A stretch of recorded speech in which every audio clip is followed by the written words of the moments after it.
अस्सलाम वालेकुम नाजरीन, आप देख रहे हैं इदराक न्यूज़। आइए डालते हैं आज की ताज़ा खबर पर एक नज़र। Brought together Vincent van Gogh అనే యూరోపియన్ పెయింటరు ఈ గొప్ప మాటలు చెప్పిండు అధ్యక్ష. దాన్ని నేను తెలుగులో చెప్తా అధ్యక్ష. మహత్తరమైన పనులు హఠాత్తుగా జరగవు, కానీ చిన్న చిన్న పనుల సమాహారంతో సాధించబడతాయి. అందుకే అధ్యక్ష, మా గౌరవ ముఖ్యమంత్రి గారు ప్రభుత్వ పాఠశాలలో చదువుకున్నారు, ప్రభుత్వ కాలేజీలో చదువుకున్నారు. ఆ చిన్న చిన్న సమస్యలు ఏమిటి అని అర్థం చేసుకున్నారు. కాబట్టి ఈ ఒక్క సంవత్సరంలో గత 10 సంవత్సరాల్లో వాళ్ళు చేయని పనులన్నిటినీ కూడా ఆలోచించి అర్థం చేసుకొని చేసిరు అధ్యక్ష. అడగొచ్చు ప్రతిపక్ష నాయకులు, ఏంటా చిన్న చిన్న పనులు? ఏమైనా సెక్రటేరియట్ లాంటి బిల్డింగ్ కట్టిర్రా, కమాండ్ కంట్రోల్ లాంటి బిల్డింగ్లు కట్టినరా, ఆకాశం అంతా ఎత్తున ఇంకేమైనా చేసిర్రా, ఇరిగేషన్ ప్రాజెక్టులు కట్టిరట? అవి కాదు అధ్యక్ష. చాలా చిన్నవి ఏంటి అనేది నేను ఇప్పుడు చెప్తాను అధ్యక్ష.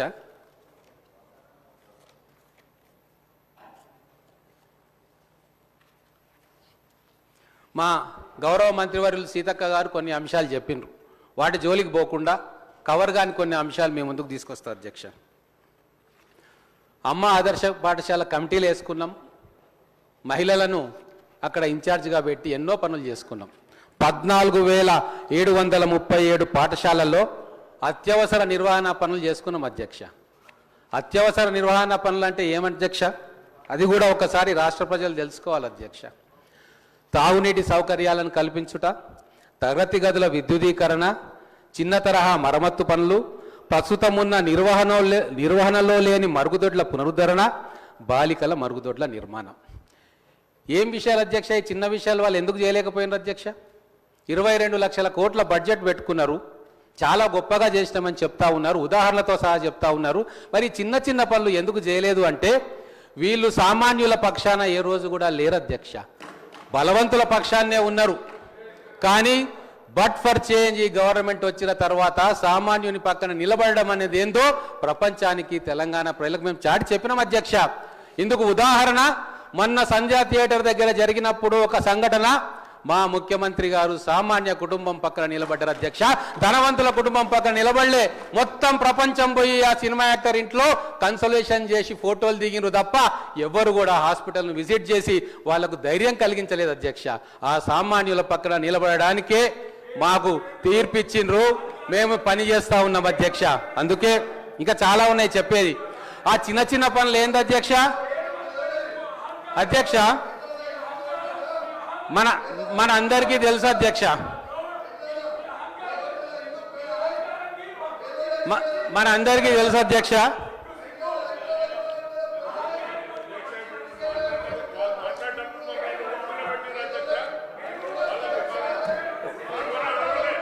అధ్యక్ష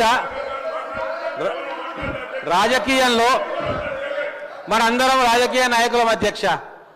మొదలు సర్పంచ్గా ఎన్నికైతారు, తర్వాత మంచి పనులు చేసి ఎంపీటీసీఓ జెడ్పీటీసీఓ కావాలనుకుంటారు, ఆ తర్వాత ఎమ్మెల్యే కావాలనుకుంటారు, పెద్ద పదవులు ఆశిస్తారు, అది సహజం అధ్యక్ష.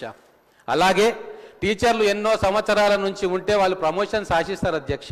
మరి ఆ చిన్న విషయం లాజిక్ వాళ్ళకు అర్థం కాలేదు, కానీ మా ముఖ్యమంత్రి గారికి, మా ప్రభుత్వానికి అర్థమైంది. కాబట్టే ఈరోజు దాదాపుగా ఎంతోమంది లాంగ్వేజ్ పండిట్స్కి, పీఈటీ టీచర్లకు 21,000 మంది టీచర్లకు మేము ప్రమోషన్ ఇస్తే వాళ్ళు ఈరోజు ఉత్సాహంగా తమ బిడ్డలకు మంచి చదువు చెప్పాలని సంకల్పంతో చదువులు చెప్తున్నారు అధ్యక్ష.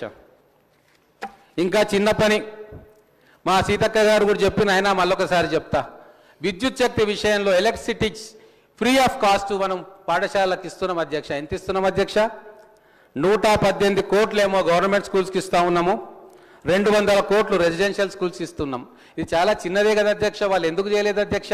వాళ్ళ దృష్టి దీని మీద ఎందుకు రాలేదు అధ్యక్ష? కానీ మా దృష్టి మీద ఎందుకు వచ్చిందంటే మేము సామాన్యుల పక్షాన నిలబడతాం, ప్రభుత్వ పాఠశాల విద్యా వ్యవస్థను మెరుగుపరచాలనుకుంటున్నాం కాబట్టి మా దృష్టికి వచ్చింది, మేము చేసినాం అధ్యక్ష.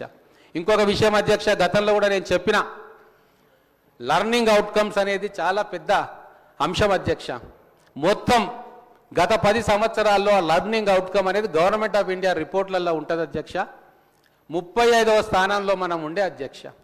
దాన్ని ముందుకు తీసుకురావడానికి, మన స్థానాన్ని పైకి తీసుకురావడానికి ఈ చిన్న చిన్న అంశాలన్నింటినీ కూడి ఈరోజు ఒక పెద్ద మిషన్ తోటి మేము పనిచేస్తూ ఉన్నాం అధ్యక్ష. ఈ తెలంగాణ ప్రజలు అర్థం చేసుకుంటా ఉన్నారు. మొన్న ఏం జరిగింది అధ్యక్ష? మాకు నిజంగా ఎమ్మెల్యే అయినందుకు మాకు సార్థకత అనిపించింది. మా అందరం ఎమ్మెల్యేలము ముఖ్యమంత్రితో సహా ఆ రెసిడెన్షియల్ విద్యార్థుల పక్కన నిలబడి భోజనం చేస్తూ ఉంటే ఈ జన్మకి ఇది చాలు అని చెప్పి ఆ పిల్లల కళ్ళల్లో ఆ వెలుగును చూస్తుంటే అనిపించింది అధ్యక్ష. ఏం మెనూ ఇస్తున్నాం అధ్యక్ష? అక్కడ ఆ తల్లిదండ్రులతో మాట్లాడుతుంటే వాళ్ళు అంటారు, అయ్యా మా ఇంట్లో కూడా మేము ఇంత మంచి మెనూ పెట్టలేము, పనులల్లో పొద్దున్నే లేచి కూలికి పోతాము, పనికి పోతాము, మేము ఇంత మంచి మెనూ పెట్టలేము. ఇప్పటి నుంచి మేము మా ఇంట్లో నుంచి సాటర్డే శనివారం రోజు వాళ్లకు వెసులుబాటు ఉంటుంది పిల్లల్ని కలుసుకోవడానికి. కానీ ఆ రోజు ఆ తల్లిదండ్రులు అన్నారు, ఇప్పటి నుంచి మేము ఏంది జంతికలు తీసుకురావక్కర్లేదు, స్నాక్స్ తీసుకురావక్కర్లేదు, ఊరగాయలు తీసుకురావక్కర్లేదు, మొత్తం కూడా ప్రభుత్వం చూసుకుంటా ఉన్నది. 6 సార్లు నాన్ వెజ్ కూరలు పెడతా ఉన్నారు అధ్యక్ష. ఏ కుటుంబంలో 6 సార్లు వీక్కి పిల్లలకు నాన్ వెజ్ పెడతారో చెప్పబడండి అధ్యక్ష. రాగి జావా ఇస్తున్నాము, పండ్లు ఇస్తున్నాము, ఎన్ని రకాలుగా ఇంప్రూవ్మెంట్ చేస్తున్నాం అధ్యక్ష.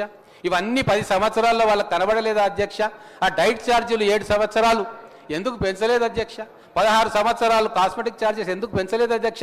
వాళ్ళ చూపులు ఆకాశం మీద ఉన్నాయి, వాళ్ళ చూపులు ఢిల్లీ వైపు ఉన్నాయి, వాళ్ళ చూపులు రాజకీయం వైపు ఉన్నాయి. కానీ పిల్లల కడుపు మీద లేదు, వాళ్ళు వేసుకునే బట్టల మీద లేదు, ఆ పరిసరాల మీద లేదు అధ్యక్ష.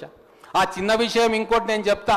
మొట్టమొదటిసారిగా చాలా సంవత్సరాల తర్వాత స్కూల్ మొదలైన మొదటి రోజు మొదటి వారంలోనే మేము యూనిఫామ్లు ఇచ్చినాము, టెక్స్ట్ బుక్స్ కూడా ఇచ్చినాం అధ్యక్ష.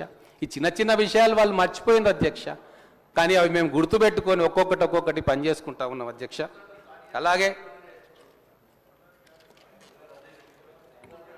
ఒక్క విషయం, మా పెద్దలు కమలాకర్ గారు సీనియర్ శాసనసభ్యులు, మంత్రిగా పనిచేసారు, మాకు గౌరవం. కానీ వాళ్ళు కొన్ని లెక్కలను కన్వీనియంట్గా మర్చిపోతూ ఉన్నారు. కేసీఆర్ గారి హయాంలో బీసీ గురుకులాలను పెట్టిండ్రు అధ్యక్ష. కానీ ఈరోజు తెలంగాణ సమాజానికి తెలవాల్సిన అవసరం ఏముందంటే, ఎన్ని బీసీ గురుకులాలు కావచ్చు, ఎన్ని గురుకులాలు కావచ్చు సొంత భవనాల్లో ఉన్నాయి, ఎన్ని అద్దె భవనాలలో ఉన్నాయి. లెక్కలు ఈరోజు మన ముందు ఉన్నాయి కదా అధ్యక్ష. ఈరోజు 66% గురుకులాలకు సొంత భవనాలు లేవు, అద్దె భవనాల్లోనే, టెంపరీ భవనాల్లోనే ఉన్నాయి. మరి 10 సంవత్సరాలలో వాళ్ళకి కనబడలేదా అధ్యక్ష? ఒక్క సంవత్సరమే మా మీద మీరు ఇది చేయలేదు అది చేయలేదు అంటుంటే, మరి 10 సంవత్సరాల్లో వీళ్ళు స్వంత భవనాలు కూడా మన పిల్లలకు ఇవ్వకుండా, ఫెసిలిటీస్ ఇవ్వకుండా వాళ్ళు కాలయాపన చేసిన విషయం ఈరోజు తెలంగాణ ప్రజలకు చెప్పాల్సిన బాధ్యత మా మీద ఉన్నది కదా అధ్యక్ష. అందుకే ఒక చిన్నది నేను చెప్తాను అధ్యక్ష, కొన్ని విషయాలు.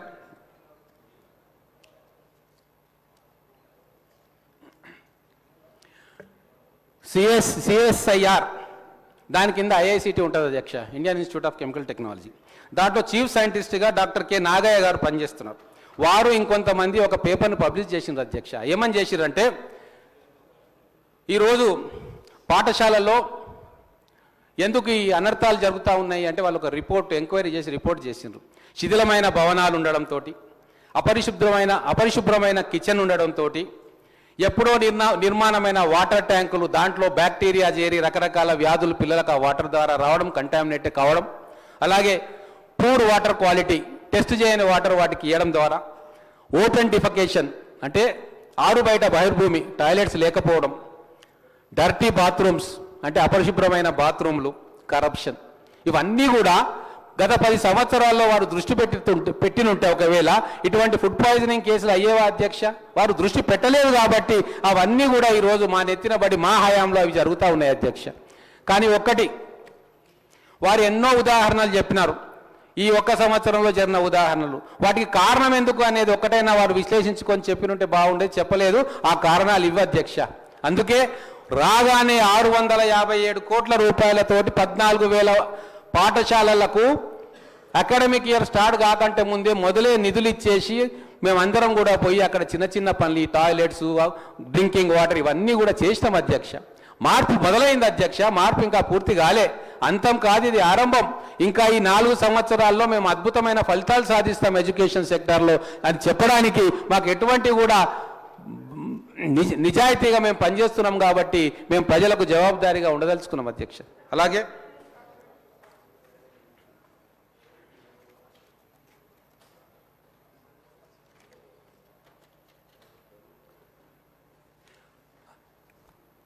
వాళ్ళు ఎంతసేపు ఫుడ్ పాయిజనింగ్ జరిగింది అన్నారు కదా అధ్యక్ష, మరి మేము కూడా చెప్పుకోవాలి కదా అధ్యక్ష వాళ్ళ హయాంలో ఏం జరిగినాయి ఫుడ్ పాయిజన్లు.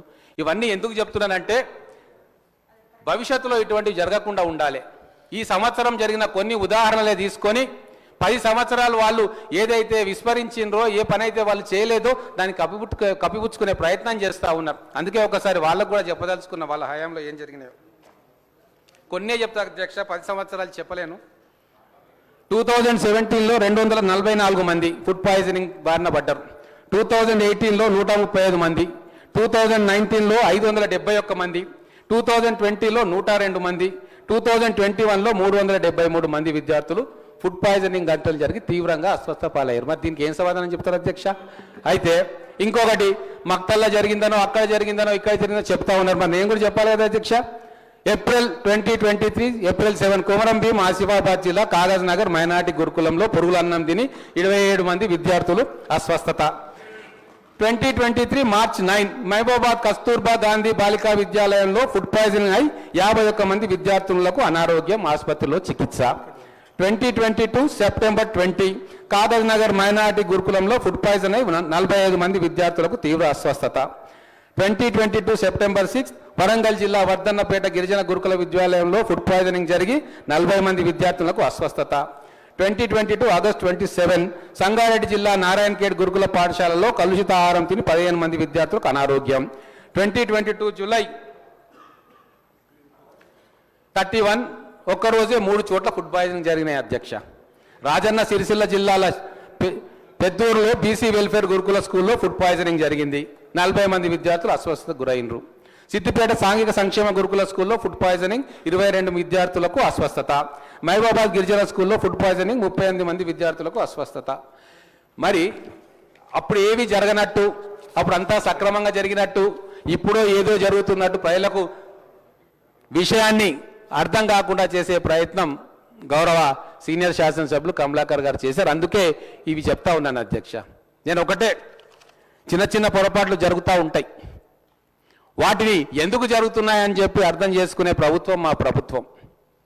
అందుకే అధ్యక్ష, గతంలో పెద్దలు బయట మాది జనతా గ్యారేజ్ అని చెప్పి మా పార్టీ ఆఫీస్ జనతా గ్యారేజ్ అని చెప్పి చెప్పినారు అధ్యక్ష. నేను అదే విషయంలో మళ్ళీ చెప్తా ఉన్నా, జనతా గ్యారేజ్గా ఉండాల్సింది అధికారంలో ఉన్నప్పుడు.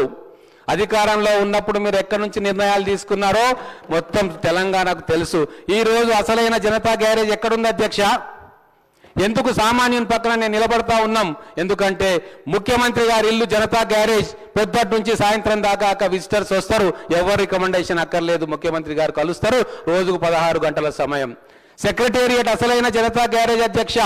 కొన్ని వందల వేల మంది రోజు అక్కడ మంత్రులను, ముఖ్యమంత్రిని కలుస్తూ ఉన్నారు. అక్కడ సమస్యలు పరిష్కారం అవుతున్నాయి. మన విద్యా వ్యవస్థ కూడా అక్కడి నుంచే ప్రక్షాళన అవుతా ఉన్నది. అదొక జనతా గ్యారేజ్ అధ్యక్ష. మా ప్రతి మంత్రి ఇల్లు కూడా ఒక జనతా గ్యారేజ్ అధ్యక్ష. అంతెందుకు, మా క్యాంపు కార్యాలయాల్లో ప్రతి ఎమ్మెల్యే ఉంటున్నాడు. గతంలో ఎవరున్నారు అధ్యక్ష? ప్రతి క్యాంపు కార్యాలయం ఒక జనతా గ్యారేజ్ అధ్యక్ష. ప్రజల సమస్యలు పరిష్కరిస్తున్నాము. మేము అధికార పక్షంలో ఉండి జనతా గ్యారేజ్ పనులు చేస్తూ ఉన్నాం అధ్యక్ష. వాళ్ళ జ్ఞానోదయం అయిన తర్వాత, ప్రతిపక్షంలోకి వచ్చిన తర్వాత జనతా గ్యారేజ్ అని చెప్పి బయటికి చెప్తా ఉన్నారు. అందుకే ప్రజలు చాలా గమనిస్తూ ఉన్నారు అధ్యక్ష, ఎంత సిన్సియారిటీ తోటి, ఎంత నిజాయితీ తోటి ఈ ప్రభుత్వం పనిచేస్తుందో. గత 10 సంవత్సరాల్లో ఈరోజు వాళ్ళు అనుకుంటున్నారు, సరే ఎందుకు మేము ఈ చిన్న చిన్న విషయాల మీద దృష్టిని పెట్టలేదు అని. కానీ ఖచ్చితంగా చిన్న విషయాలే రేపు పెద్ద మార్పుకు ప్రారంభం అధ్యక్ష. ఒక్క అడుగుతోనే ఎన్నో వేల మైళ్ళు మనం సాధన చేస్తాం, మన యాత్ర సాగుతూ ఉంది. అందుకే ఈరోజు విద్యా వ్యవస్థ కోసం చాలా ఆలోచనలు చేస్తూ ఉన్నారు. ఇప్పుడు డిగ్రీ తర్వాత ఏం చేయాలా, స్కూల్లో ఏం చేయాలా, కాలేజీలో ఏం చేయాలా, ఎట్లా వాళ్ళని ఇంప్రూవ్ చేయాలా, వాళ్ళ ఎడ్యుకేషన్ సిస్టమ్ని ఇంప్రూవ్ చేయాలని చెప్పి నిరంతరం ఆలోచన ఈ ప్రభుత్వం చేస్తూ ఉంది. చాలా విషయాలు మిగతా సభ్యులు మాట్లాడతారు, కానీ మొన్న చిన్న విషయాన్ని చాలా పెద్ద ఎత్తున అదేదో ఇంటర్నేషనల్ ఇష్యూ అయినట్టు చూపించే ప్రయత్నం గతంలో జరిగింది. సరే, వారిని ప్రతిపక్ష సభ్యులను వాళ్ళ చర్యలను నేనేం కాదన్నాము, అది వాళ్ళ హక్కు కావచ్చు. కానీ ఈ వేదిక ద్వారా గతంలో జరిగిన తప్పులను సవరించుకునే ప్రయత్నం మాత్రం మా ప్రభుత్వం చేస్తున్నది నిజాయితీతో అన్న విషయం మా తెలంగాణ ప్రజలకు అర్థమైతే అదే 10,000 అని చెప్పి మేము అనుకుంటా ఉన్నాం. భవిష్యత్తులో కూడా వారు సూచనలు చేశారు కమలాకర్ గారు. ఖచ్చితంగా మా ప్రభుత్వం వారి సూచనలను, ఆచరణ యోగ్యమైన సూచనలు ఉంటే ఖచ్చితంగా పాటిస్తుంది. వారికి ఉన్న ప్రేమ పిల్లల మీద, అంతకంటే ఎక్కువ ప్రేమనే ఈ అధికారాలు ఈ ప్రభుత్వానికి ఉంది, మా ముఖ్యమంత్రి గారికి, మా మంత్రివర్గ సభ్యులకు ఉంది. అందుకే ఓ చిన్న ఉదాహరణ చెప్తా అధ్యక్ష, గొప్ప కాదు. మొన్న నేను రామరెడ్డిగూడెం అనే ఎస్సీ వెల్ఫేర్ స్కూల్కి పోయినా, బాలికల స్కూల్. అక్కడ టీచర్ ఒక మాట చెప్తే నాకే కళ్ళల్లో నీళ్లు తిరిగినాయి. ఆమె ఏమన్నదంటే, 10 సంవత్సరాల నుంచి నేను మొత్తుకుంటా ఉన్నా, మా స్కూల్ ప్రాంగణం మొత్తం అడవిలాగా జమ్మి మలిచిపోయింది. ఎంతమందికి విజ్ఞప్తులు చేసినా రాజకీయ నాయకులకు కానీ అధికారులకు కానీ ఎవ్వరు పనిచేయలేదు.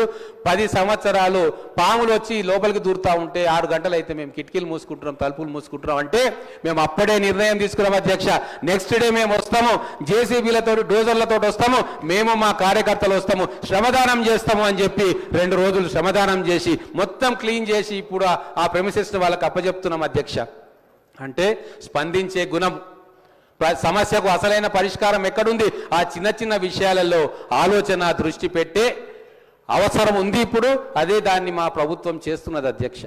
అందుకే మరొకసారి మా మిత్రులకు చెప్తా ఉన్నా, రేపు చాలా కోడ్ చేస్తారు ఇప్పుడు మాట్లాడే పెద్దలు, అక్కడ ఇది జరిగింది, ఇక్కడ ఇది జరిగింది, కానీ ఎందుకు జరిగింది, ఎట్లా జరిగింది, భవిష్యత్తులో అవి జరగకుండా మేము ఏం చేయాలన్న సూచనలు ఇస్తే ఖచ్చితంగా మా ప్రభుత్వం దాన్ని పాజిటివ్ కోణంలో తీసుకొని వాటి సమస్యను పరిష్కారం చేసే ప్రయత్నం చేస్తుంది అధ్యక్ష.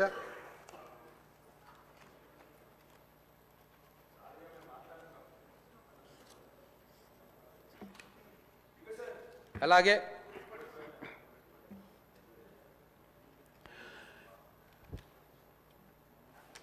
ఇంకొక విషయాన్ని నేను మా ప్రభుత్వంలో ఉన్నా కూడా మేము ఒకసారి ఈ దృష్టికి తీసుకుపోదలుచుకున్నాం. భవిష్యత్తులో గట్టి నిఘా వ్యవస్థ ఒకటి ఉండాలి. కరప్షన్ లేకుండా ఏదైతే మెస్ ఛార్జీలు పెంచినామో, ఫుడ్ క్వాలిటీ పెంచుతా ఉన్నామో అది నిరంతరం పర్యవేక్షణ చేసేలాగా చర్యలు ఉండాలి.